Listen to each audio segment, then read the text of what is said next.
నమస్తే, నేను doctor Vishnuvardhan Reddy, radiation oncologist, Pratima cancer institute, Warangal. Breast cancer cases ఈ మధ్య చిన్న వయసులో కూడా చూస్తున్నాం. బ్రెస్ట్ క్యాన్సర్ కేసెస్ ఈ మధ్య చాలా పెరిగాయి అన్నమాట.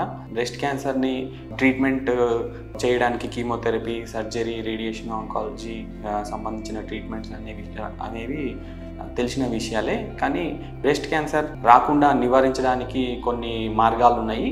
వాటి గురించి మనం ఈరోజు మాట్లాడుకుందాం. మ్యామోగ్రామ్ అనేది ఒక స్క్రీనింగ్ ప్రొసీజర్. మ్యామోగ్రామ్ ద్వారా మనము చిన్న చిన్న లీజన్స్, ఎర్లీ లీజన్స్ని గుర్తుపట్టే అవకాశం ఉంటుంది. ఇది ఎవరికి చేస్తాము అనంటే 40 ఇయర్స్ దాటిన ఆడవాళ్ళకి చేసుకోవచ్చు. 40 ఇయర్స్ నుంచి 70-75 ఇయర్స్ దాకా కూడా చేసుకోవచ్చు అనమాట.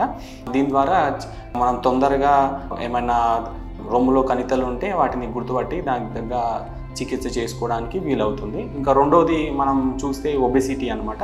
ఒబెసిటీ ఆడవాళ్ళు ఎవరైతే ఎక్కువ భారీ కాయంతో ఉంటారో వాళ్ళల్లో కూడా బ్రెస్ట్ క్యాన్సర్ వచ్చే అవకాశాలు ఉంటాయి. దానికి చర్యలు తీసుకోవాల్సిన అవసరం ఉంటుంది. అంటే రెగ్యులర్గా ఎక్సర్సైజ్ చేసుకోవడం కానీ, ప్రాపర్ డైట్ తీసుకోవడం కానీ, ఆయిలీ ఫుడ్స్ కానీ, ఫ్రైడ్ ఫుడ్స్ అవాయిడ్ చేయడం కానీ పాటిస్తే దాన్ని బ్రెస్ట్ క్యాన్సర్ని రాకుండా చూసుకునే అవకాశం ఉంటుంది.